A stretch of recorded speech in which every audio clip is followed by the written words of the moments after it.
is Jillian Gregory. I'm a Divisional Director for Teaching and Learning. The Florida Standards Assessment, the FSA, will be administered beginning in March, April, and May, followed by FSA end-of-course exams in algebra and geometry. Additionally, end-of-course exams associated with biology, civics, and U.S. history will also be administered in April and May. The district would like to share some important procedures to assure that all students are tested in the proper standardized manner. This video should be viewed by all test administrators and proctors associated with these tests. In general, all Florida public school students must be administered the FSA appropriate for their grade, subject in which they are receiving instruction, and the appropriate end-of-course assessments. There are a limited number of students whose educational plan indicate they should take the Florida Standards Alternate Assessment, or ELL students who should take the SELA instead of the FSA Reading Assessment. Your school test coordinator is organizing these assessments for those appropriate students. Here are some important facts about this year's tests. As you can see on the calendar, this year's FSA begins on Monday, March 28th for elementary and Monday, April 11th for middle schools and high schools. FSA testing in ELA and math continue until Friday, May 7th. Retake tests for those students who have not yet passed the FCAT are offered at our high schools between March 28th and April 8th. The high school test coordinators are arranging these retake test administrations. The daily session schedule may differ at each school. The sessions and times have been distributed to your school test coordinator. Please make sure you have a copy of your school's daily FSA schedule, the end-of-course assessment schedule, and the EOCs that are associated with U.S. History, Biology 1, Algebra, Geometry, and Civics. All students finishing those courses during this school year should take the appropriate tests. The FSA reading test is administered as a computer-based exam for grades 4 through 10. Fourth grade is the newest computer-based testing area for reading. In addition, mathematics students in grades 5 through 8 and all end-of-course assessments are also computer-based. Some students with IEPs have accommodations indicating that a computer-based test is not an appropriate type of assessment. These students take the FSA in accordance with any identified accommodations on their IEP. There are specific policies and procedures for these types of tests. Despite the administration of a paper-based test for these students, more information can be found in the FSA Computer-Based Test Administration Manual. Your school test coordinator will distribute these manuals to the appropriate personnel if he or she has not already done so. Each school must schedule computer-based tests so there are sufficient computers for all students to complete the FSA and end-of-course assessments within each administration window. Students are required to read and sign a testing rule acknowledgement prior to taking each test. It is important to note that should a student refuse to sign this document, this does not excuse the student from taking the test. While students may not share information about secure test content after testing, this policy is not intended to prevent students from discussing their testing experiences with their parents and families. As a reminder for our veteran test administrators and for those new to administering the state assessments, you may not discuss or communicate any information about the test items with anyone before, during, or after testing. This ban includes communicating any type of electronic communication, such as texting, email, or posting anything on social media or online. This year, students who are taking the paper-based tests will be required to complete a practice test. These paper-based practice tests are meant to familiarize test administrators and students with the item types and formatting on these paper-based tests. Everyone involved in administering the FSA or handling FSA materials must carefully read the FSA Administration and Security Agreement, which emphasizes the importance of proper training and possible consequences of test administration irregularities. In addition, test administrators must sign a Test Administrator Prohibited Activities Agreement, indicating they understand prohibited activities. These documents should be signed and forwarded to the school test coordinator. All test administrators must be certified educators unless special permission has been approved and documented by the district testing office. As I mentioned, the FSA schedule varies by grade and test, but all Leon County schools should begin administration on the schedule that has been approved for your school. The daily FSA schedule should be adhered to. Computer-based tests, including end-of-course assessments, must be administered within the appropriate windows. Test administrators must allow the exact amount of time allotted for each assessment. That amount of time can be found in a handout your school test coordinator received from the district. A session may not be ended early, even if all students have indicated they have finished. When a break is provided in the schedule, it is only to be a stand and stretch break, with no interaction between students. During this break, student tests and answer books should be closed. If students need to use the restroom during the test, only one student of each gender may be allowed at a time. These students do not receive additional time to complete for the test session. Please note, although the end-of-course assessments are timed, students may have additional time if they feel they need it. It is expected that all test administrators will review the 2016 FSA Test Administration Manual for the appropriate subject and grade prior to the day of testing. The days of the test are very busy. Some might even say a little hectic.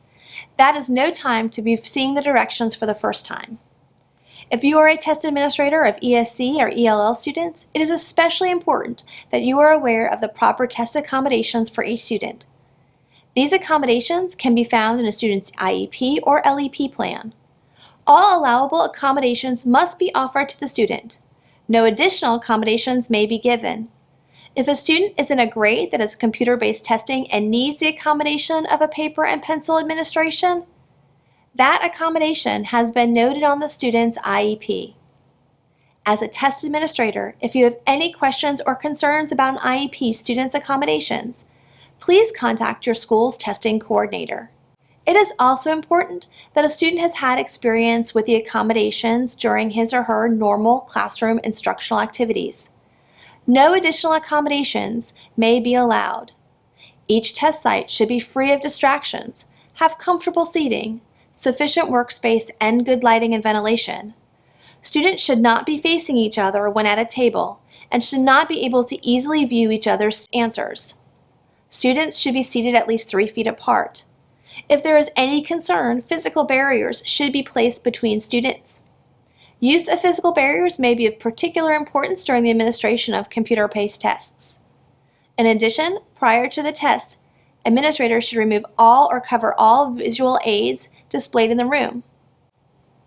Let's discuss test administrator activities during the FSA.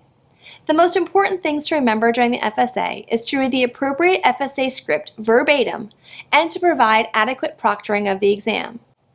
This is best accomplished by circulating through the room during the test to ensure the proper testing procedures are being followed. The administration manual states that it is not appropriate for test administrators to use phones, grade papers, or work on the computer during testing. You may encourage students to continue working or to review their work. It is allowable to remind the class to make sure they are on the right section of the test and item on the answer sheet. This should not be interpreted as pointing out to a specific student he or she is answering the wrong question on the answer sheet. The test administrator cannot give advice nor give any interpretation regarding specific items on the FSA. Test administrators are required to maintain an accurate seating chart for each tested group of students. If a student does ask a question about the FSA beyond general directions regarding taking the test or about a specific test item, the test administrator is only allowed to give general encouragement. For example, do the best you can. If a student insists that an item is incorrect, has no correct or 2 correct answers, the test administrator should inform the school test coordinator so that this may be noted on the school coordinator comment form. You may assure the student that if there is actually an error, the item will not be counted. This brings us to an often asked question. What kind of responses are teachers allowed to give a student if he or she asks about an FSA item? The FSA administration manuals describe test security policies and procedures. One of the prohibited activities is reading the passages or test items before, during, or after testing. Therefore, except for specific accommodations for certain ESC students, no teacher or school administrator is allowed to read any FSA items. Students taking retakes and end-of-course assessments may receive additional time to complete the test. This should not be interpreted that students have unlimited time. They must be applying themselves to finishing the test. During the test, make sure that students clear their desks except for the appropriate test materials. Students should use only number 2 pencils. The students may not use books, notes, or scratch paper and must not talk or make any disturbance as he or she works independently. The test materials allowed by grade can be found in the administration manual. Note, for certain grades, students do not have access to calculators, reference sheets, and folders. Science reference sheets are not provided for grade 5. Math reference sheets are provided at grades 5 through 8 and for retakes. A periodic table of elements are provided for grade 8 science. Test books may not be returned to students after they have been collected.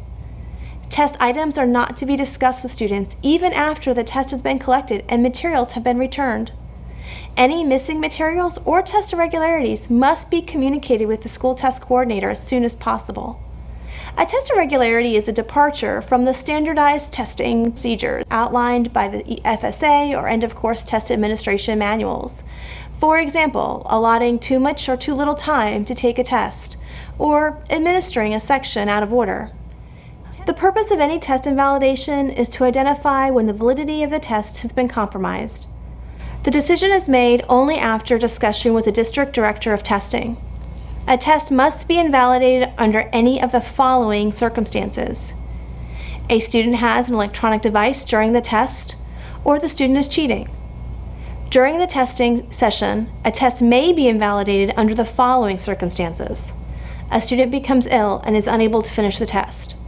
The student is allowed an incorrect amount of time. A student is not given the proper accommodation on his or her IEP. A student is disruptive during testing. A student works in the wrong section, or an error occurs in the test administration that could compromise the validity of the test.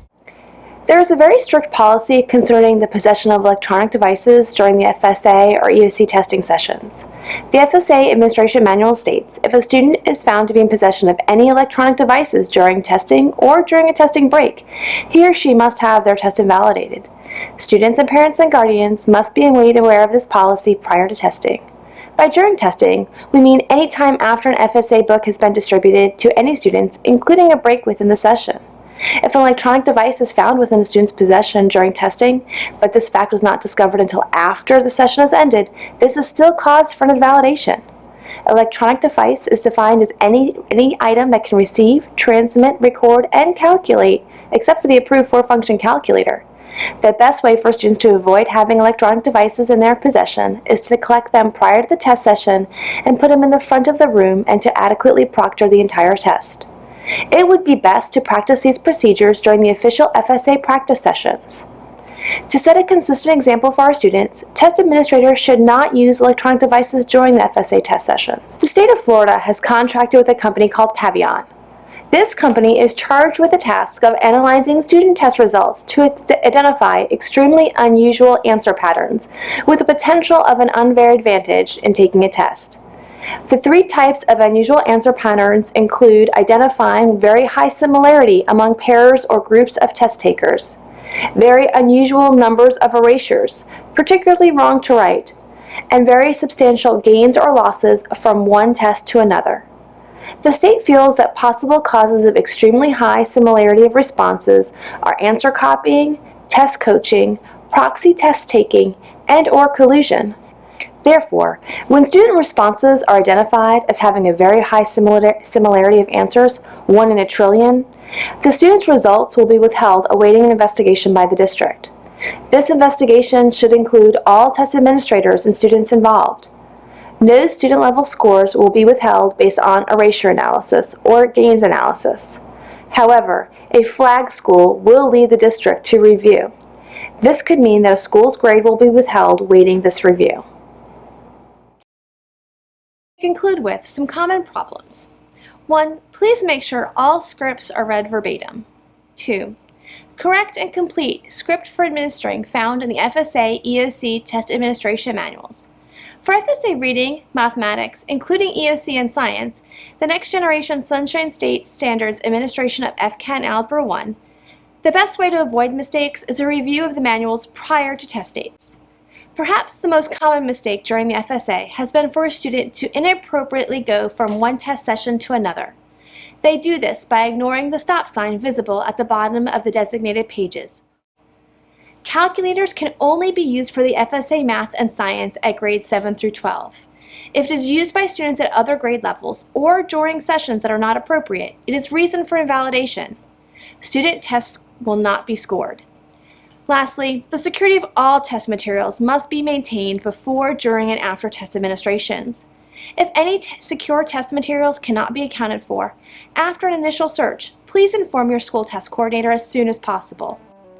This is the essential information Leon County Schools want to share with you regarding all FSA and end-of-course test administrations. Other important information is shared during your school's official FSA training. Have a good day, and good luck during the FSA.